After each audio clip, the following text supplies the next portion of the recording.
Hello friends, मैं स्मृति सिंह आपका स्वागत करती हूँ आपके YouTube channel LB with SS पे, लर्न बायोलॉजी विथ स्मृति सिंह पे। आज मैं आपको पढ़ाने जा रही हूँ कि जीवों में जनन कैसे होती है। इस पृथ्वी पे विभिन्न प्रकार के जीव पाए जाते हैं। कुछ पादप हैं, कुछ जंतु है, कुछ सूक्ष्म जीव है, विभिन्न प्रकार के जीव पाए जाते हैं। तो उन जीवों में जनन की प्रक्रिया कैसे होती है। जनन कहने का अर्थ है कि कोई भी जीव है और वो अपने ही समान कोई एक नए संतति का निर्माण करता हो, अपने ही समान अपने एक बच्चे का निर्माण करता हो, उसे हम लोग कहते हैं जनन की प्रक्रिया, है ना। तो ये जनन की प्रक्रिया, ये जो जनन की प्रक्रिया होती है, इसके लिए सारे जीवों में अलग अलग प्रक्रियाएं होती है। तो ये जनन की प्रक्रियाएं कैसे होती है विभिन्न प्रकार के जीवों में, आज मैं आपको वो बताने जा रही हूँ। उस चीज़ से पहले, ये जनन की प्रक्रिया समझने से पहले आपको एक चीज़ पता होनी चाहिए जिसे बोलते हैं जीवन अवधि। ठीक है, जीवन अवधि कहने का क्या अर्थ हो गया और ये क्यों जानना ज़रूरी है इसमें, वो भी मैं बता देती हूँ। जीवन अवधि कहने का अर्थ है कि अगर किसी जीव का जन्म होता है और जन्म के बाद उसकी जो प्राकृतिक मृत्यु होगी, प्राकृतिक मृत्यु कहने का अर्थ हो गया कि प्रकृति अपने आप उस जीव को एक उम्र पे धीरे धीरे उसके शरीर के कार्य को बंद कर देती है और धीरे धीरे उसकी प्रकृति के हिसाब से उसकी मौत हो जाती है। तो वो हो गई प्राकृतिक मृत्यु। लेकिन अगर किसी जीव की मृत्यु किसी कारण से हो जाए, किसी एक्सीडेंट से या किसी भी तरह के घटना से अगर उसकी मौत होती है, तो वो उसकी प्राकृतिक मृत्यु नहीं कहलाएगी। लेकिन यहाँ पे जीवन अवधि वो होगा जिसमें कि किसी भी जीव के जन्म से लेके उसके प्राकृतिक मृत्यु तक का जो काल होगा, जो पूरा का पूरा उसका अवधि होगी, उसी अवधि को हम लोग जीवन अवधि या जीवन काल कहते हैं। ठीक है, तो सारे जीव, जितने भी इस पृथ्वी पे जीव है, सबका अपना जीवन काल अलग अलग भिन्न भिन्न होता है। जैसे कि मैं अब आपको दिखाती हूँ, मैं कुछ बोर्ड पे लिख रखी हूँ। परिभाषा भी बड़े अच्छे तरीके से है जो आपको अच्छे तरीके से समझ आएगा।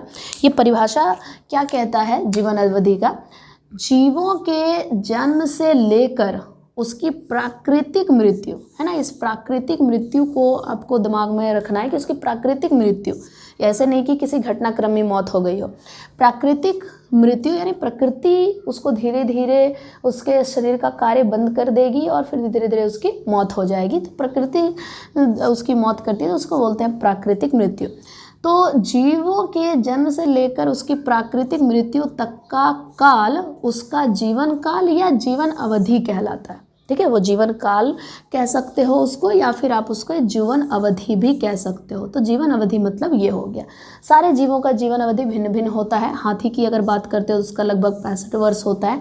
लगभग ये, जब मैं कुछ बोर्ड पे लिख रही हूँ 65 या ये, तो एग्जैक्टली क्या है कि वो 65 वर्ष होगा और उसकी मौत होगी, ऐसी कोई बात नहीं है। वो कुछ 2 साल 4 साल ऊपर नीचे होता है, पर एक अप्रोक्स एक डाटा लिया जाता है कि हाँ भाई जो है 65 वर्ष है।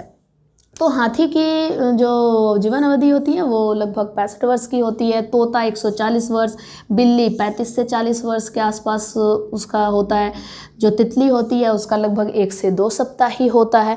और ये विभिन्न प्रकार की प्रजाति पे भी निर्भर करता है। और इस पृथ्वी पे विभिन्न ढेर सारे जीव हैं, सबकी अपनी एक जीवन अवधि होती है। ठीक है, तो ये हो गई जीवन अवधि। इस जीवन अवधि की आवश्यकता इसमें क्या है, ये जीवों में जनन में जीवन अवधि जानने की आवश्यकता क्या है, इसमें ये ज़रूरी है क्योंकि हमें पता चल रहा है कि हर जीव की एक मृत्यु होगी, कभी ना कभी उसकी मौत होनी है, सब अपने समय पे उसकी मौत होगी। तो अगर उसकी मौत होती है तो उसकी प्रजाति इस धरती पे कैसे रहेगी, तो इस अपनी प्रजाति को इस धरती पे बनाए रखने के लिए प्रजनन की प्रक्रिया आवश्यक होती है।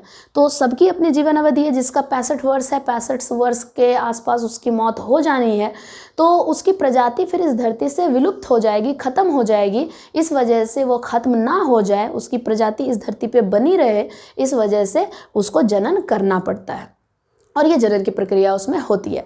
तो जो जीव, जनन की प्रक्रिया क्या हो गई कि कोई जीव है और उस जीव में से एक संतति का उसी के समान एक जीव का निर्माण हो, जिसको संतति कहते हैं। उसे, जो जीवों का निर्माण होता है उसे संतति कहते हैं, है ना। उसे संतति कहते हैं। संतति मतलब वो जो नया जन्म लिया बच्चा होता है उसको संतति कहा जाता है, तो उसका निर्माण किया जाता है, उसी को हम लोग बोलते हैं जनन की प्रक्रिया, या फिर उसे प्रजनन भी कह सकते हो। ठीक है, प्रजनन की प्रक्रिया और जनन की प्रक्रिया। तो ये जो प्रक्रिया होती है विभिन्न प्रकार के जीवों में विभिन्न ढंग की होती है, क्योंकि इस पृथ्वी पे विभिन्न जीव जंतु हैं तो सब में अलग अलग ढंग से होती है। तो कितने प्रकार का जनन होता है और कैसे जीवों में किस तरह से जनन होगा, ये सारी चीज़ें मैं बताऊंगी। इस चैप्टर में मुझे सिर्फ आपको परिचय बताना है, बाकी एक एक टॉपिक करके मैं अगली वीडियो बनाऊंगी और एक एक टॉपिक करके और अच्छे तरीके से समझाऊंगी। ये आपका सिर्फ एक परिचय का है, तो मैं सिर्फ परिचय दे रही हूँ कि रिप्रोडक्शन जो होता है, रिप्रोडक्शन इन ऑर्गेनिज्म यानी जीवों में जनन क्या होता है, मैं सिर्फ वो बता रही हूँ आपको। तो इसमें यही चीज़ें हैं कि जीव इस तरीके से अपने संतति को निर्माण करता है। तो जो विभिन्न प्रकार के जीव होते हैं वो कुछ जीव हैं जो बहुत ज़्यादा जटिल होते हैं। जटिल कहने का अर्थ है कि उसमें बहुत विभिन्न प्रकार का तंत्र है, श्वसन के लिए अलग तंत्र लगा हुआ है, तंत्र बना पड़ा है, सारे अंग अलग अलग हैं, अलग कार्य करने के लिए जो भी उसके शरीर में कार्य हो रहा है विभिन्न प्रकार का, सबके लिए अलग अलग अंग है। तो ये थोड़े उच्च वर्गीय जीव होते हैं और उसका जो तंत्र होता है वो बहुत जटिल होता है। पर जो साधारण ढंग का है, साधारण कहने का अर्थ क्या हो गया, जिसमें कि अभी अलग अलग कार्य के लिए अलग अलग अंग नहीं है, तंत्र का निर्माण नहीं हुआ है, एक कोशिकीय है, एक ही कोशिका में सारा कार्य हो रहा है, या बहुकोशिकीय भी है तो सारे तंत्र या अंग का निर्माण नहीं हुआ है, तो ये सारे साधारण जीव कहलाते हैं। जैसे अमीबा हो गया, हाइड्रा हो गया, युगलिना हो गया, कुछ इसमें एक कोशिकीय, बहुकोशिकीय, इस तरीके के जीव है जिसमें पूर्ण रूप से सारा का सारा तंत्र का निर्माण नहीं हुआ है, अंगों का निर्माण नहीं हुआ है। तो जो साधारण ढंग के जीव होते हैं उसमें जनन की प्रक्रिया कुछ भिन्न प्रकार की होती है। जो उच्च वर्गीय जीव हैं उसमें जनन की प्रक्रिया कुछ भिन्न प्रकार की होती है। तो इन सब में प्रक्रियाएं जो होती है भिन्न होती है। तो मुख्य तौर पे जनन को दो भागों में बांटा गया है। ठीक है, दो भागों में। वो क्या है दो भाग, वो मैं आपको बताती हूँ। थोड़ा इसको साफ। जनन, ये जो जनन है, ये जनन की प्रक्रिया यानी उसको इंग्लिश में रिप्रोडक्शन बोलते हैं। ये जो जनन की प्रक्रिया होती है उसको दो भाग में विभाजित किया गया है। एक है उसको बोलते हैं अलैंगिक जनन, एवं दूसरा है जिसे बोलते हैं लैंगिक जनन। अब ये मुख्य तौर पे, मोटे तौर पे इसको दो ही भाग में बांटा गया है, बाकी इसके भीतर और भी बहुत सारे तरीके हैं वो भी मैं बताऊंगी। तो इसमें मुख्य तौर पे दो ही भाग में बांटा गया है, एक अलैंगिक और लैंगिक। अलैंगिक कहने का क्या अर्थ है?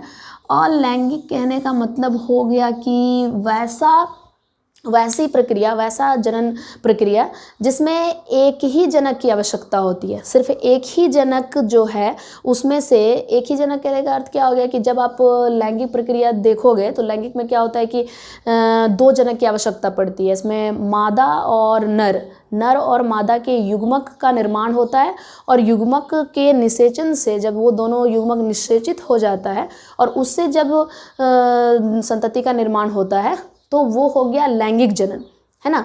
तो उसमें नर और मादा दो जनक की आवश्यकता पड़ रही है, और दोनों जनक, नर और मादा दोनों जनक की आवश्यकता पड़ी और दोनों युग्मक के निषेचन के पश्चात ये चीज़ें हुई, तो इसको बोलते हैं लैंगिक। पर अलैंगिक में क्या है कि ऐसी प्रक्रिया नहीं होगी, मीन्स नर और मादा की ज़रूरत नहीं होगी, उसमें युग्मक की आवश्यकता नहीं होगी, उसमें सिर्फ एक ही जनक जो है अपने संतति का निर्माण कर देगा।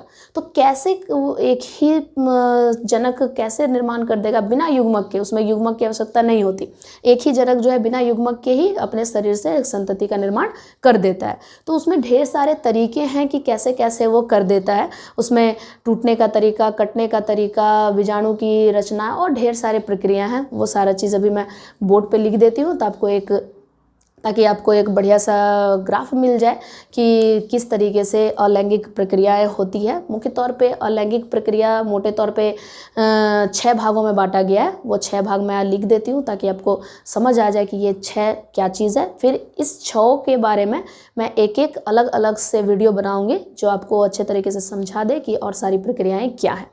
ठीक है। तो अलैंगिक का अर्थ क्या हुआ कि सिर्फ एक ही जनक से संतति का निर्माण होना, और लैंगिक प्रक्रिया में क्या हुआ कि इसमें नर और मादा दोनों की आवश्यकता होती है और दोनों के युग्मक का निर्माण होता है और दोनों युग्मक के निषेचन से संतति का निर्माण होता है। तो अब मैं इसको लिख देती हूँ।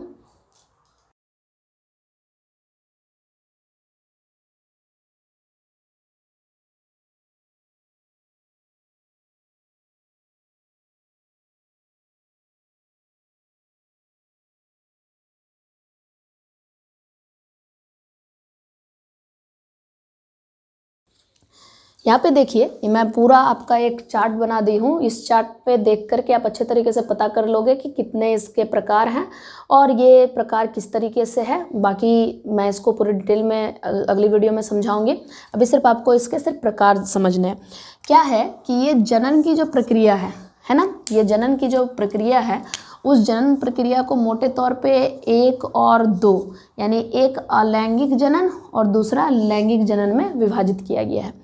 लैंगिक जनन की कोई खास और भी प्रकार नहीं होती। आप देखो अलैंगिक में ढेर सारे प्रकार है ना, ये पूरे सारे प्रकार है, लेकिन लैंगिक में कोई खास प्रकार नहीं होता। इस लैंगिक में क्या होता है कि इसमें सिर्फ नर और मादा की आवश्यकता पड़ती है और उसके युग्मक के निषेचन से संतति का निर्माण हो जाता है। इसमें और भी कोई भी अलग अलग ढंग के मेथड्स, अलग अलग ढंग के तरीके की आवश्यकता नहीं होती। पर अलैंगिक में एक ही जनक से निर्मित होना है संतति को, तो इसके ढेर सारे प्रकार हैं कि कैसे कैसे एक संतति से निर्मित होगा। तो एक संतति से निर्माण, एक ही जनक से संतति का निर्माण, एक ही जनक से संतति का कैसे निर्माण होगा, इसमें ये विखंडन का तरीका है। विखंडन को हम लोग फीजन कहते हैं। विखंडन मतलब फीजन। फीजन क्या हो गया कि इसमें कोशिका टूटने की प्रक्रिया होती है। बाकी कैसे होता है, क्या होता है, ये अलग वीडियो बताऊंगी, या सिर्फ प्रकार आपको जानना है। तो विखंडन फिजन होता है। विखंडन 2 प्रकार का हो सकता है, एक द्विखंडन होता है और एक बहुखंडन होता है। ठीक है, द्विखंडन एवं बहुखंडन। एक अगली प्रक्रिया है जिसे बोलते हैं खंडन। ये विखंडन है और ये खंडन है, दोनों प्रक्रिया थोड़ी सी भिन्न होती है, अलग है। ये खंडन की प्रक्रिया हो गई, ये विखंडन, और ये खंडन की। संपोषण की प्रक्रिया भी होती है, बीजाणु रचना, मुकुलन, कायिक प्रवर्धन। अब ये सारी प्रक्रियाएं अलैंगिक प्रक्रिया है। कैसे कैसे होगी ये सब मैं आपको बताऊंगी अगली वीडियो में। ये जो कायिक प्रवर्धन है, कायिक कहने का अर्थ है यहाँ पे सिर्फ पादप से, यानी पौधे में जो अलैंगिक प्रक्रिया होगी वो कैसे होगा, तो ये सिर्फ पादप के लिए है। तो पादप में प्राकृतिक तरीके से, यानी प्रकृति उसको अपने आप पौधे से पौधे का जो निर्माण करेगी, वो सिर्फ एक ही तरीका होता है, वो होता है मुकुलन का तरीका। यानी पादप से पादप का जब निर्माण होगा प्राकृतिक हिसाब से, प्रकृति उसको जब करेगी, तो एक ही तरीका है, वो मुकुलन का तरीका। लेकिन हमें पता है कि मानव जो है ज़्यादा चीज़ों के लिए, अपनी ज़रूरतों के लिए वो पादप पे ही निर्भर करता है। लगभग 90% चीज़ जो है हमें पादप से ही मिलती है। तो वो सारी चीज़ों की ज़रूरत जो हमें है, तो अगर हम लोग प्रकृति पर निर्भर करेंगे कि प्रकृति ढेर सारे पौधे का निर्माण करके हमें दे, तो हमारी ज़रूरतें पूरी नहीं हो पाएगी। तो हमें उसे कृत्रिम ढंग से भी निर्मित करना पड़ता है। और इंसान जो है, जो मानव है, वो प्राकृतिक तरीके को छोड़कर कृत्रिम तरीके से भी बहुत सारे तरीके से वो पौधे से पौधे का निर्माण करता है। तो वो तरीका हो जाएगा कृत्रिम तरीका। और इंसान कलम का तरीका अपनाकर, परितय तरीका अपनाकर, निरोपण की तरीका अपनाकर, उत्तक संवर्धन की तरीके को अपनाकर वो जो है एक पौधे से कई पौधे का निर्माण कर सकता है। उत्तक संवर्धन को सूक्ष्म संवर्धन भी कहा जाता है। तो ये सारे तरीके अलैंगिक के तरीके हुए, जिस तरीके से हम लोग जीवों से नए जीव का निर्माण कर सकते हैं और जीव अपने से नए जीवों का निर्माण करता है। ये अलैंगिक तरीका था। और लैंगिक तरीका इस तरीके से मोटे तौर पे जो जनन है उसको 2 भाग में विभाजित किया गया है।